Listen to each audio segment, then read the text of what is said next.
ایک بندہ حاضر ہوتا ہے، وہ کہتا ہے اے اللہ کے ولی، میں آقا کا دیدار کرنا چاہتا ہوں، آقا کو دیکھنا چاہتا ہوں، کونین کے والی کا دیدار کرنا چاہتا ہوں، کوئی نسخہ دے دیجیے، آپ میرے مرشد ہیں، بتا دیجیے آقا کا دیدار کیسے ہو۔ مرشد نے فرمایا آج رات کا کھانا میرے ساتھ کھانا، آج رات کو دعوت ہے، آج دعوت ہے، آج رات کا کھانا میرے ساتھ کھانا۔ وہ مرشد کی بارگاہ میں حاضر ہوا، مرشد نے کھانا کھلایا۔ اولیاء کا کھانا بھی عجیب ہوتا ہے، کبھی کبھی اولیاء کھانا کھلاتے ہیں اور کھانا کھلا کر دل کی بیماریوں کا علاج کرا دیتے ہیں، دلوں کو چمکا دیتے ہیں۔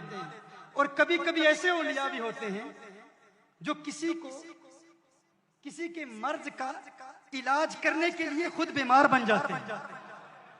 خواجہ نظام الدین اولیاء محبوب الہی رحمہ اللہ کا واقعہ مجھے یاد آ رہا ہے۔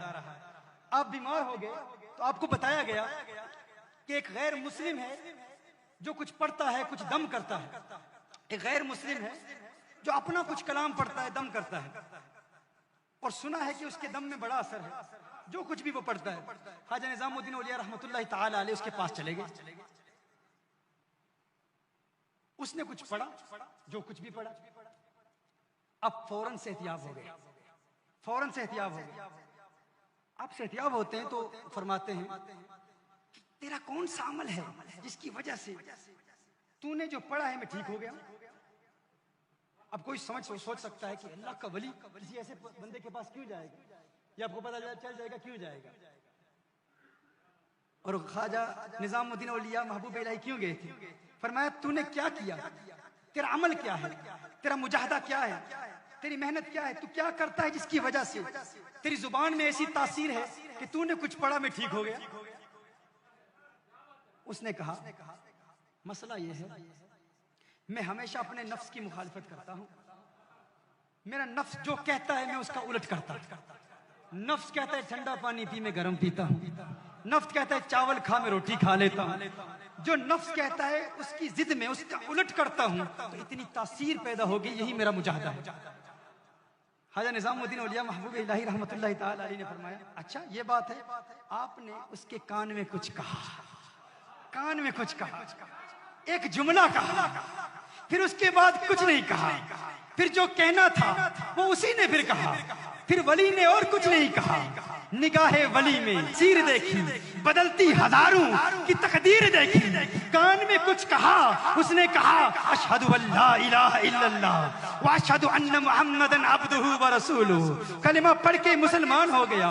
مریدوں نے پوچھا محبوب الہی آپ تو علاج کرانے کے لیے گئے تھے، یہ کیا ہوا؟ اس کے کان میں کیا کہا؟ ہمیں کیا حاجت کہ ہم کسی کے پاس جا کے علاج کرائیں، ہم تو علاج کرنے کے لیے جاتے ہیں، علاج کیا ہے؟ مریدوں نے پوچھا کیا کہا؟ آپ نے اس کے کان میں کیا کہا؟ خواجہ نظام الدین اولیاء محبوب الہی فرماتے ہیں اس نے کہا میں اپنے نفس کی مخالفت کرتا ہوں، جو نفس کہتا ہے اس کا الٹ کرتا ہوں۔ میں نے کان میں کہا اسلام لانے کا جی چاہتا ہے، مسلمان بننا چاہتا ہے؟ کہا نہیں نہیں نہیں مسلمان نہیں بنوں گا۔ کہا نفس کا الٹ کر، نفس کہتا ہے اس کا الٹ کر، فوراً مسلمان ہو گیا۔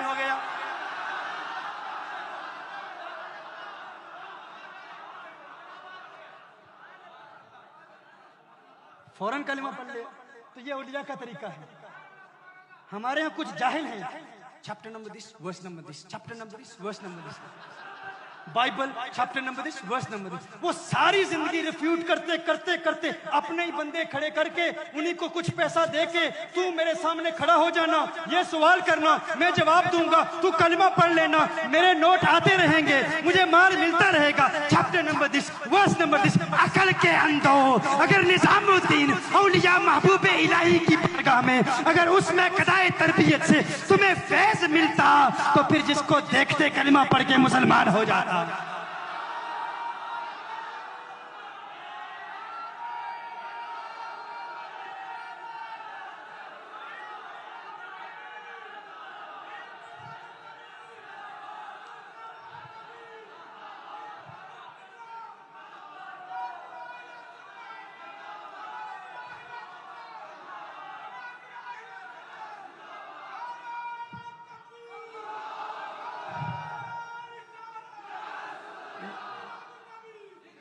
نہ دین آتا ہے، نہ درس نظامی پڑھتے ہیں، نہ عربی پڑھتے ہیں، بس انگلش کی کتابوں میں ترجمہ پڑھ کے عربک عبارت تک نہیں پڑھ سکتے. لیکن ہمارے بیچارے سیدھے سادے سنی بیچارے بہت بڑا عالم. او بھائی علم کا معیار کیا ہے یہ علماء جانتے ہیں یا تم لوگ جانتے ہو؟ ہم نے دیکھا ہے ہمارے علاقوں میں جو انگلش بول لیتا ہے وہی سب سے بڑا شیخ الحدیث بن گیا. جو انگلش میں بات کر لے وہی سب سے بڑا عالم ہے، وہ بہت بڑا علامہ ہے. بھائی کیوں انگریزی آتی ہے؟ بھائی انگریزی کو علم کا معیار ہے؟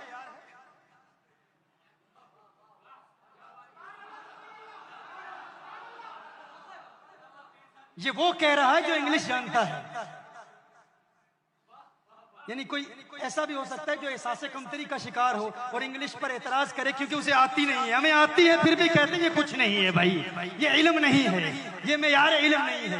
علم پڑھنا ہے تو علماء کی بارگاہ میں زانو میں تلمس ہے.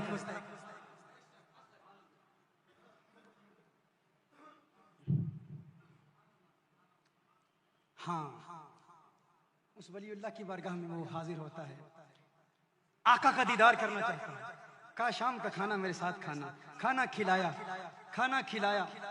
کھلایا لیکن کھانا کم تھا، نمک بہت زیادہ تھا. نمک بہت زیادہ شیخ نے نمک ڈال دیا. اب شیخ کے ادب میں کچھ کہہ بھی نہیں سکتے. کھانا کھا لیا، نمک بھی زیادہ ڈالا اور پانی بھی نہ دیا. مرشد نے نمک بھی بہت ڈال دیا، پانی بھی نہ دیا. اب وہ ادبن کچھ کہہ بھی نہیں سکتا، شیخ کی بارگاہ میں حاضر ہے. شیخ نے فرمایا گھر جا کر پانی نہیں پینا، حضور کے دیدار کا نسخہ کل بتاؤں گا. اس نے کہا لیکن مرشد میرے دل میں تمنائیں مچل رہی ہیں، آرزو ہے، خواہشات ہیں، آقا کا دیدار ہو جائے. کہا واقعی خواہش ہے، واقعی دل میں آقا کے دیدار کی طلب ہے؟ مرشد بہت بڑی طلب ہے، میں تو آقا کا دیوانہ ہوں، آقا کا عاشق ہوں، آقا کو دیکھنا چاہتا ہوں. کہا ٹھیک ہے پانی نہیں پینا. اب وہ نمک کھایا ہوا ہے بہت زیادہ، پانی مرشد نے بھی نہیں دیا. حکم ارشاد فرما دیا گھر میں بھی پانی نہیں پینا. وہ گھر جاتا ہے، بغیر پانی پیے سو جاتا ہے. دن کے وقت مرشد کی بارگاہ میں حاضر ہوتا ہے میرے شیخ آقا کے دیدار کا نسخہ آپ نے عطا فرمانا تھا، اس کا کیا ہوا؟ فرمایا رات پانی پیا تھا. کہا نہیں. کہا بغیر پانی پیے سو گیا تھا. کہا سو گیا تھا. خواب آئی کیا دیکھا؟ کہا دریا دیکھے، سمندر دیکھے، چشمے دیکھے، بارش دیکھی. جہاں نظر اٹھائی پانی ہی پانی نظر آیا، پانی کے علاوہ کچھ نہیں نظر آیا. مرشد نے فرمایا یہی میرا سبق تھا، یہی میری تعلیم تھی. تو کہتا ہے کہ تیرے دل میں محمد عربی کے دیدار کی طلب ہے، پیاس ہے، چاہت ہے. ارے سچی چاہت پیدا کر. اگر پانی پیاس سچی تھی، پانی پیاس بجھانے کے لیے تیری خواب میں آ سکتا ہے تو آمنہ کا لال کیوں نہیں آ سکتا؟ وہ بھی آئے گا. تو پیاس تو پیدا کر، تو طلب تو پیدا کر، تو طلب تو پیدا کر، تو عشق تو پیدا کر، تو دیوانگی تو پیدا کر، بارکتی تو پیدا کر. اس کے مصطفیٰ میں اپنے دل کو چمکا دے. دیکھ آمنہ کا لال آئے گا، دیدار کرائے گا اور تیرے دل سے یہ آواز آئے گی اب میری نگاہوں میں جچتا نہیں کوئی، جیسے میری سرکار ہے ویسا نہیں کوئی.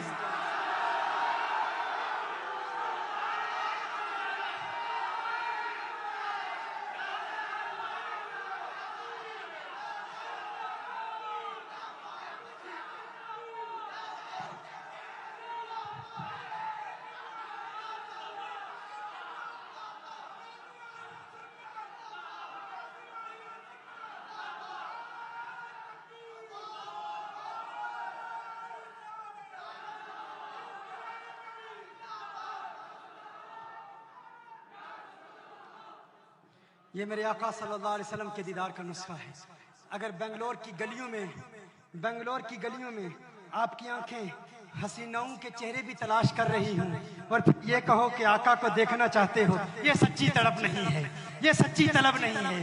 اگر سچی طلب ہے تو پھر آقا کا دیدار اس وقت ہوگا جب خانہ دل کو ہر دنیا کی محبت سے پاک کر کے آقا کو پکارو گے. ادھر آنکھ بند ہوگی، ادھر دیدار مصطفیٰ ہوگا. جب دیدار ہوگا پھر دل سے آواز آئے گی کچھ ایسا کر دے میرے کردگار آنکھوں میں ہمیشہ نقش رہے، روئے یار آنکھوں میں انہیں نہ دیکھا کس کام کی ہے یہ آنکھیں کہ دیکھنے کی ہے ساری بہار آنکھوں میں. دیکھنے کی ہے ساری بہار آنکھوں میں، دیکھنے کی ہے ساری بہار